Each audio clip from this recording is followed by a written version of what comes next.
everyone, and welcome to enVision Together, going to our next level of best. I am so happy to bring to you today Dylan Evans, who has lots of wonderful things to share with us. So, as usual, we'll have our guests tell us more about themselves in their own way. So, Dylan? Sure. I am Dylan.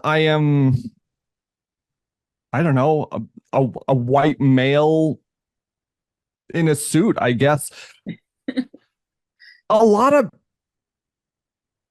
I'm sure a you're more lot of than my just a white energy. male in a suit. Yeah, there's too many of us. There's a lot of my energy goes into going beyond what looks, what seems. Mm, Uh, and this is especially true of security, which is kind of where I've made my passion because in that industry, especially, seeming is like 99% of what people go for. mhm, And being like what's true is almost nothing. mm. And so here I am. I want to explain what's true in an industry where mostly mostly people are selling snake oil. Hmm. You told me a little bit about that in a prior conversation. I'm eager to hear more. But who are you as a person? Who are we talking to today? Mm-hmm. I am a maverick. I don't like authority. I I'm kind of weird. I see connections where a lot of people don't. I have three kids. I like to talk about feelings a lot. Mm, Uh I like one of the best things that I have ever done mhm, is I realized I am my worst self when I feel trapped by a lie. Now, do you mhm. want to hear a story of like the first time? Sure, and I think I can relate to that a little bit if I'm following you. But let's go ahead and hear a little bit about that.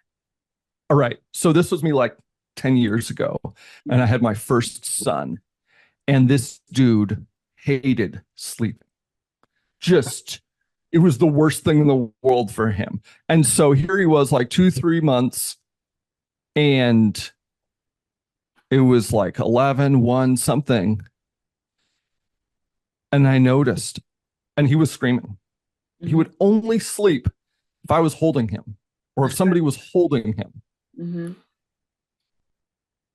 And that means you have to be awake. And I was starting to get mad, just so angry at Mhm. this small, helpless thing. And and I realized it's because I had believed a lie. See, as a parent, there are so many books that teach you this is how you stop your kid from crying. Everybody's got a theory. Like every mom blog has a theory, right? But underneath each one is an implicit lie that you can stop your kid from crying. And so here I was stuck, a million mommy blogs and like Dr. Oz's on one side saying it is your responsibility, and we all have ideas about how you do it, to stop your kid from crying. And on the other hand, the bare and essential truth that I got nothing. I do not have the power to stop this kid from crying. He's going to cry. So you just let them get it all out. Well, yeah. And so I noticed I was getting angry. And it was the trappedness Mm, between the lie, the implicit lie, and the truth. And I felt powerless. mm. I felt there was nothing So you're good that I could do in this situation. so you're saying that if you hadn't bought into that concept, you wouldn't have gotten as angry because you were Right? feeling like, were you kind of internalizing like, what's wrong with me that this kid is Yes. not responding I as was you fe- tell me? I was getting defensive at this 2, 3 month baby. I see. Don't blame me, right? All that stuff. And Okay. it was at the moment that I realized the lie that I had bought. Hmm. that I was able to escape it and calm down. Got you. Okay. Well, that's Does another. that does, is that what you were thinking when you were saying like, yeah, maybe I can relate to that? Um, Not exactly. And actually, at this moment, the thought kind of left me. But no, it wasn't that scenario that entered my mind. But it's neither here nor Mhm. there. uh, Yeah. I have seen this come up over and over again, and it's been like one of the best things in my life because I think we're all taught a whole bunch of lies that we never give words to. We there's have the some. power to please our bosses. We have the power to please our spouses. Mhm. We really don't. They're going to be Well, mad. well, we know that we only really have power over ourselves, and that's only with great effort. Yes, right. So so yeah, I follow you. So thanks for that introduction and helping us get a sense of who you are and even how you think. But let's hear more. Um, so please tell us a time in your childhood um, when, I don't know, maybe a pain point or something may have played a part in giving shape to who you are today and your sense of purpose. How can you relate Right. maybe your child self to who you are today, the passions you have today, your sense of purpose today? Ah, that is a great question. And I think like, man, it's a hard one because so many things come up, Mhm. right? Give us How do you this. pick one?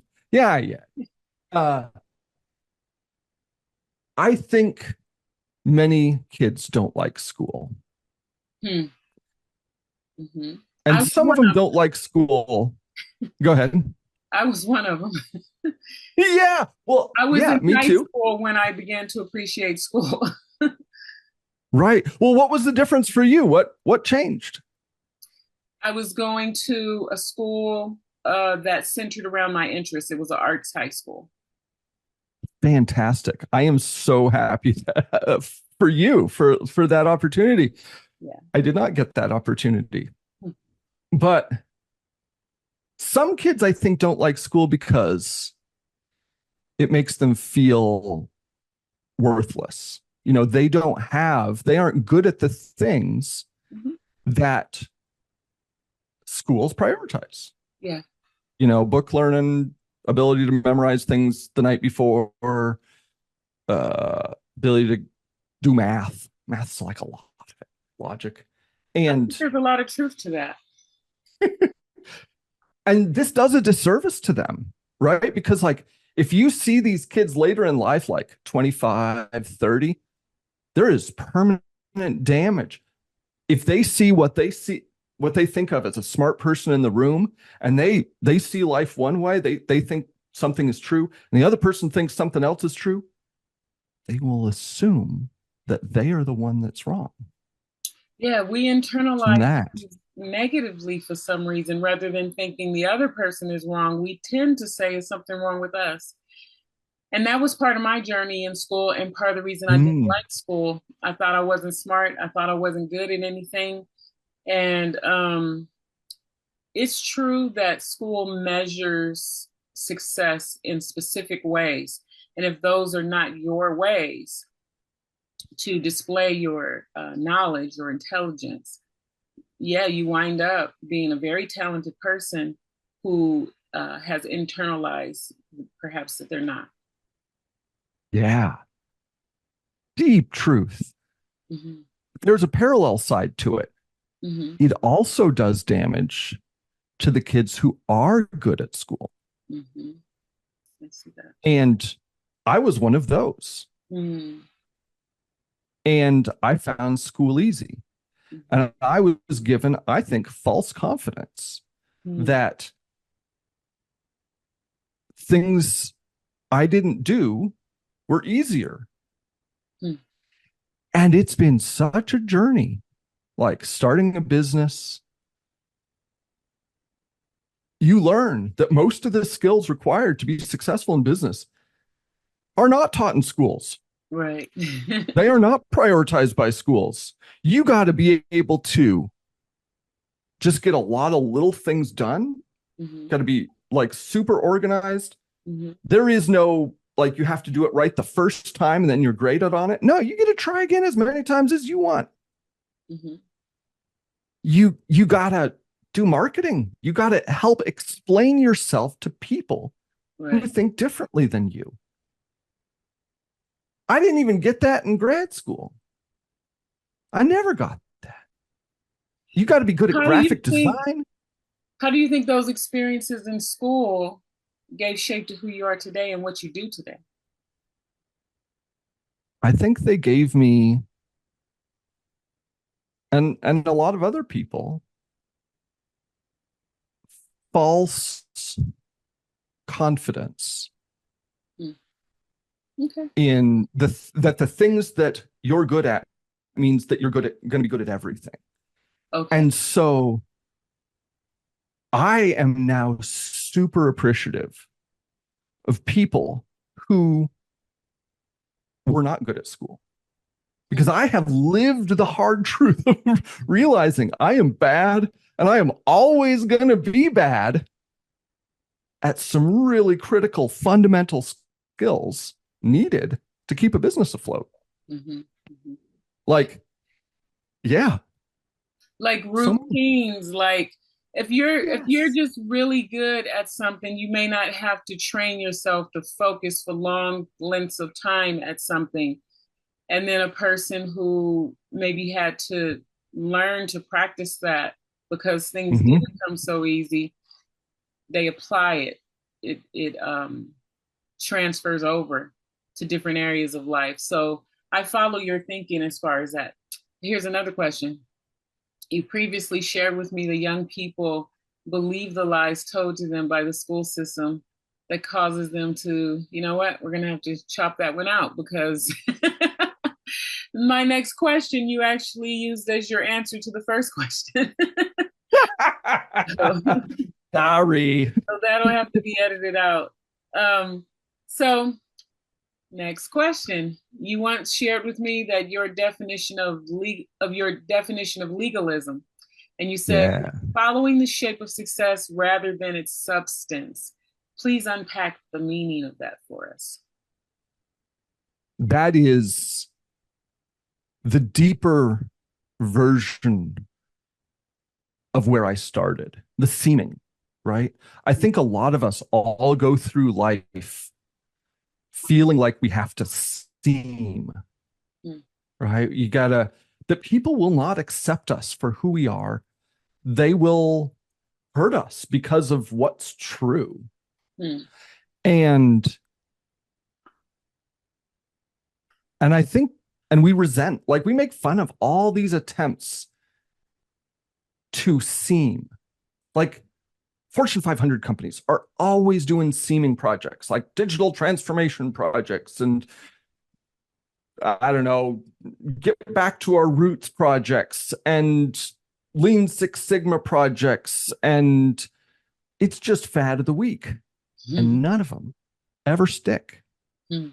right? Like, how many hospitals do you know that have done some sort of lean cost measurement metrics, KPI, RKO Mm. attempt? And the Mm. doctors still just go do their normal thing and they like do the prescriptions and it's over in 2 years and you get new executives or the executives get onto some new fad. Oh my God, that's just throughout our society. That happens in school too.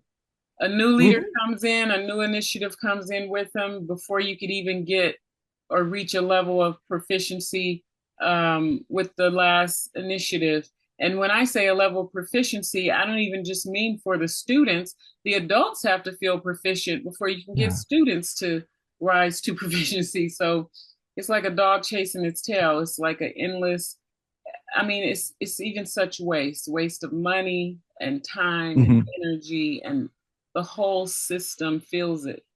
So Yeah. I believe that's true in a lot of professions, quite honestly. I think, yeah, and I think it's a fundamental human desire. It's this desire to seem that Mm, we see someone else successful.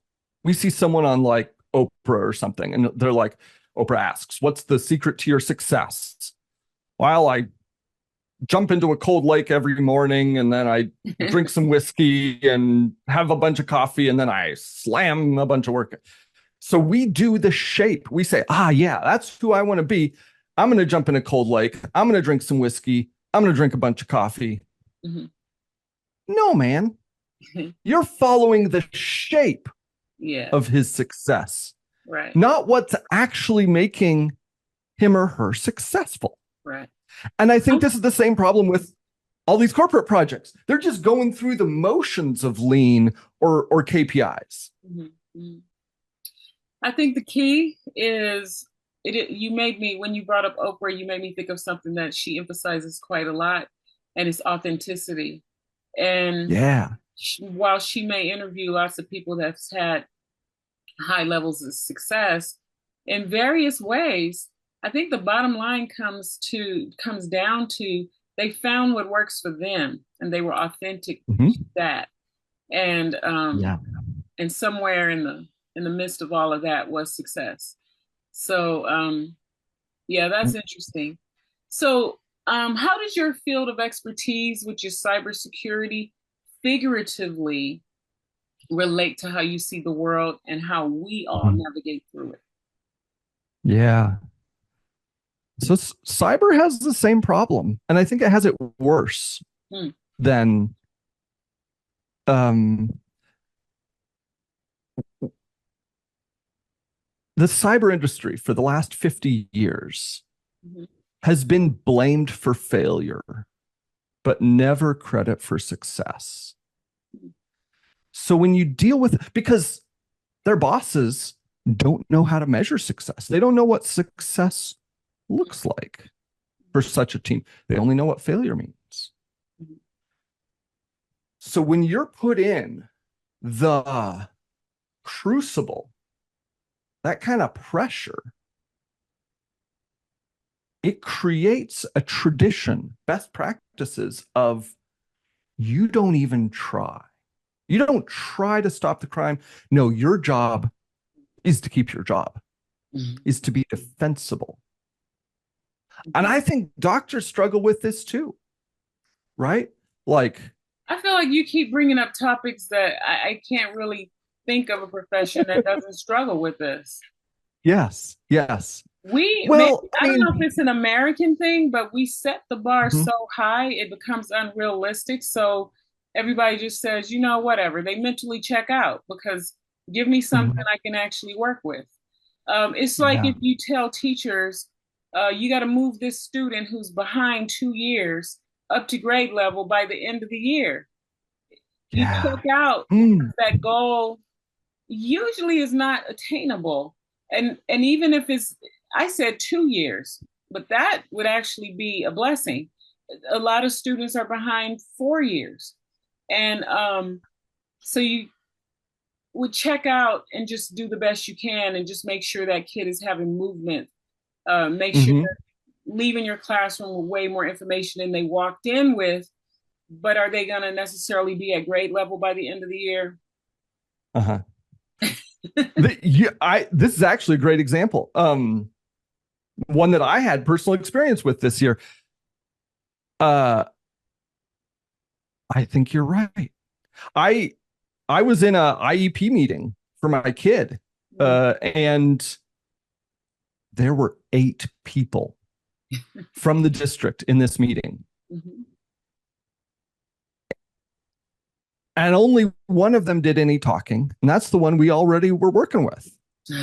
Right? It was the teacher, Mm-hmm. and the teacher for this 45-minute meeting just read off a sheet Mm-hmm. while everybody listened, and there was this formula. Like it almost felt like I don't know, like a weird ritual, like a cult. And she read it, and we acknowledged, we responded, yes, that seems reasonable, or yes, we agree at the appropriate times. And I thought, what value does this deliver? And yet they were serious. They were so serious.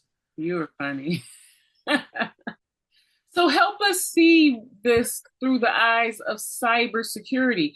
Like those of Right. us who are not in cybersecurity, what does the world look like from that vantage point? Mm-hmm. It looks scary because I think this would be fine. Like if the world was not losing like more and more and more money to criminals every year, whatever. Other people following the shape of success Mm-hmm. is kind of okay, whatever. We'll go through the motions. Like this is, as you say, kind of a problem for everybody. Mm-hmm. But in cyber, people are now starting to want like actual results because it's threatening their business. Mm-hmm. Mm-hmm. And so there are cracks starting to form in this veneer of defensibility. Mm-hmm. Because even if the stuff doesn't work, in order to be defensible, you have to pretend that it works. Right? Because what you're going for is you're going to show that you did all the right things. So You you're know, saying this profession started on a lie, yeah, and now it's being asked to stand and deliver. and it's freaking out. Wow. And this is like an open secret in the cyber industry, and it's kind of like a rite of passage for people who get to a certain level, been in the industry 5-10 years or something, and they realize once they get promoted high enough, you're not trying to deliver results anymore. You're just telling muckety mucks things they want to hear until you can get to your next job. So what do us lay people do who are far removed from, we're not a Sure. big company, we're just an individual, we're just trying to keep our bank account safe, we're just trying not to get hacked with Sure. our credit cards. What advice can you give the audience to about how to have a better experience regarding Mm-hmm. cybersecurity? Like if we can't Sure. really rely on the companies, are there any practical things we can do to just, what would Mm-hmm. you do? What does the cyber world do to try to stay as safe Sure. as they can? Yeah. Um, Man, listeners, if you've been zoning out for everything so far, here's your one sentence. For most people, you're going to get 80% of the value through credit cards and locking your credit. That's about it. And if you want to go one step further, go get a password manager and do it the right way. There's a million ways to do it wrong. There's one right way. That's all you got to do. Okay. This is going to take you. So, do you want to hear the why, or is that good enough? Yeah. Tell You us want, all you have to share about this. all right, all right. So, if you're going to pay for stuff, like fraud is the most common thing, right? There's call centers in Bulgaria and Alabama, probably, that are just calling people all day with a script trying to defraud them. Hi, Grandma, I'm in Mexican prison. I need you to bail me out, right? They're just, it's a business, right? You're the mark. You're the lead gen, and Right. so you're for most people, Mm-hmm. the biggest risk, the biggest threat from this world is just boring old fraud. Hmm. And so if you want, so the easiest way to stop fraud is to only use fraud resistant payment methods. And the most resistant fraud payment method is a credit card. Hmm. Why? How? Well, that 2.7% they take from all the merchants, that pays for all the fraud. Mm. So you call up Capital One 2.5 years later and said, that transaction was fraudulent. That wasn't me. They say, okie dokie, and they refund it. Like it doesn't even matter. They'll just always do it. Mm. If you say, hey, bank, this transaction was fraudulent on my checking account or my debit card, You got 7 days to tell them. Now Mm. they're going to do their best depending on the quality of the bank. Your and there's a big difference between the low quality and the high quality banks here. They can buy special software. They can really invest in fraud detection on behalf of their customers, but contractually, they consistently give you 7 days. And if you're a business, they give you 24 hours. You got to So report fraud within 24 hours. why is that different in terms of credit cards versus bank account? Because don't the Mhm. banks own the credit cards? Mm-mm. Power goes the other way, actually. So the credit, so if I have a, I don't know, Bank of whoever credit card, Mm-hmm. that's not really attached to the bank. It has the bank's name on it, but it's a different branch of the bank with a different set of federal regulations on it and a whole different set of contracts to different vendors. So could banks handle fraud for a bank account the same way they do credit cards? They just choose not to. I mean, yeah, but then if they handled it the same way, I mean, it's a whole ecosystem, right? So, for instance, the PCI Council, the muckety mucks in charge of credit cards in the US, uh, keep coming out. They ratchet up the requirements that merchants have to adhere to process credit cards. If they lose a bunch of people's credit cards, they have to pay for the forensic team. There's 40K. Mhm. You And know if they what? fought, I go think ahead. I see another important difference too. You mentioned that the APR hike is covering that, whereas a bank account doesn't have that high APR. It's Okay. got nothing. Right, Okay. right. Yeah. I So they mean, would if I have pay to with handle a it check, differently. Mm, they get exactly the amount. I see. Okay. Uh, or even an ACH transaction, I think it's like, I don't know, pennies to process those transactions at scale. Right.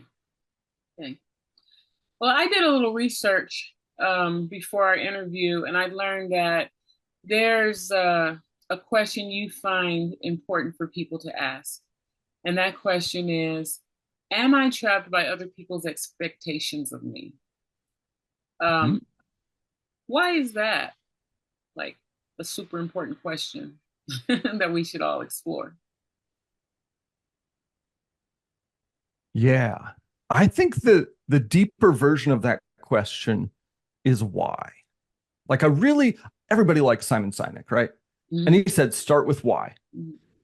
I think this where most people fail because this is the hardest question. What is the problem you're really trying to solve? Are you trying to get results or are you trying to keep your job? Because the answer, the what that you do, you say, okay, this is what I want. This is the value I want to deliver. And then you're going to say, what? What is the future I want to be true that I believe is going to deliver that value? Mhm. And Mhm. then you can worry about how, like the specific software and the specific transaction types and all this, like the shape, right? But if you don't start with the why and you don't start with the what, all you're doing is going through the motions. So instead of am I trapped, you're saying look at it as why am I doing what I'm doing? Yeah. Because a lot of people are trapped because they start with the how, they start with the shape. Mhm. And in fairness, like why thinking about why and exactly what is hard stuff. Yeah, because you can feel like I'm trapped doing this job. Why? I got to pay my bills. Right. Right. And it's a I cycle have and a it's family like to take depressing to care of. think about. And it takes a lot of courage and risk taking to just say, you know what? I know how I have all these things, but I feel trapped and it's not okay to go through life feeling trapped. So I'm gonna have to figure out how to still pay my bills and take care of my family, doing something that's more attached to my why, and Mhm. not just because I feel I must. Yes. And That's I not think like that's where the slave talk as I'm listening to yes, yes, we enslave ourselves. the We daily do. humdrum of something that you're not passionate about. Right. I think this was the hidden benefit, the hidden blessing of COVID is that Mhm. it gave everybody A minute to. a minute to ask themselves why. Hmm. Hmm. It broke those chains for a lot of people. Yeah. And a lot of people decided, maybe not. Right. Because when you're not trapped in that pattern anymore, and you start asking why, and you say, well, this is where I want to be based on the why, Hmm. Hmm. man, all sorts of creative solutions can pop up Right. that you may not have thought about before. And it makes me think of the word we used earlier, the authenticity, Yeah. to get in touch with who you are. Um, and if you know who you are, you even know what you have to offer the world. Right. Or So, yourself. yeah, yeah. There's a meme going around says, I don't know, it's been probably 10 years. Like we're all taught that we're in school, one of these lies, like you're supposed to save the world. You're supposed to, you know, help people. And sometimes it's okay if the only person you end up saving is yourself, because Absolutely. that's worthwhile too. Absolutely. I mean, it's the first worthwhile. If you don't save yourself, how could you dare try to save somebody else? And I know I'm using the word save, but I hope you can follow me. Oh Um, yeah. you have to be there for yourself first and for your family first. I mean, we have these hierarchies, if you will, that we follow or ignore in life. But really, how can I be fully there for some other people's children if I haven't taken care of what my children needs? You're divided always. Um, and I don't know, I think that's just such an unhealthy way to live. To think that you can solve something for somebody else, but then neglect yourself in the same area is backwards to me. And it's far from authentic. Yeah. And what are you teaching your children? Right, Like if you are devaluing yourself in right. favor of other people, that's a model. Hmm. Hmm. And you know, a lot of the things we're talking about is heavy lifting with yourself. It's a Yes. lot of internal work that you need to do. And for some reason, a lot of us as human beings, we're lazy to do that kind of work. We will sooner spend all day in the gym working out on our physical body, but we Yeah. neglect a lot of who we are, the core of Right. who we are, which is on the inside. So we got to Yeah. learn to do the heavy lifting and working out to be our best self. And that Yeah. is a good segue to my next question. Um, let's just Uh-huh. imagine that the audience, they've listened to us and they like went in one ear and out the other. Um, what's the one gem of what we've shared today, or perhaps you haven't even said it yet today, that you would want the audience to really hold on to? Yeah. I think it's this last one. I think when you ask yourself why, and then you decide on the what, the where you want to be in the future, a concrete description of the future state, as a former mentor used to tell me, that gives you so much freedom to so much agency, so much power Mhm. beyond just following, fearfully following someone's recipe book Mhm. in an effort not to get blamed. Mhm. And I mean, people do everything, all sorts of strategies, but man, my life has been changed once I figured this out. And once my why and my what lined up, everything got way easier. And I got less twisted around the axle. So your message is really for people to kind of shake up their own lives and don't believe a lot of the lies that we hear in society, whether it's through school, Mm-hmm. whether it's through, I don't know, cybersecurity or just wherever we're getting the information, challenge the information, but also look inward and see what are you doing with your life? Why are you doing it? And how to live more authentically, and not according to expectations or lies that other people would cause us to be burdened to carry. Now, with that, I think I've kind of summed up That was well stated. core of what we've been talking about. But now you have an opportunity to go ahead and please share with my audience how they can stay in touch with you, get books or coaching or anything from you that you would like to have them know about. Well, if you got a business that you're genuinely interested in results for on the cyber front, you just want to avoid crime, you don't care about pleasing other people, we can help you out with that. We got creative ideas all over the place. It usually ends up a lot cheaper than following someone else's shape of success. We are pushing a content brand, slowly getting that machine up and running.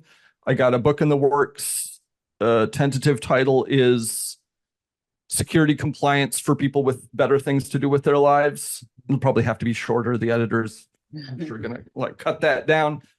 But yeah, we're gonna start. Our mission is to demystify security because, man, people got baggage. It doesn't make sense to anybody, not even like IT people. And it doesn't have to be that way. Like, this ain't hard stuff. So if you want to get demystified, follow us. Tell us what questions you want to hear about. What things seem crazy and nonsense about the security industry, and you're thinking, is that really true? Do I really got to do that? And where can they follow? That's what we're about. Where can they follow? Simple Salt, we have LinkedIn. Simple Salt is the name of the business. Yeah, hit us up. Okay. All right, everyone. So thanks so much, Dylan Evans, for being my guest on enVision Together, going to our next level of best. I really enjoyed our chat today. It's been funny and interesting. And I don't think I've ever really related cybersecurity to also just personally how I'm navigating through life. Yeah. And so I thank you for that, and really enjoyed you. Thanks for coming. Thank you, Pamela. This is fantastic. I really liked it. Wonderful.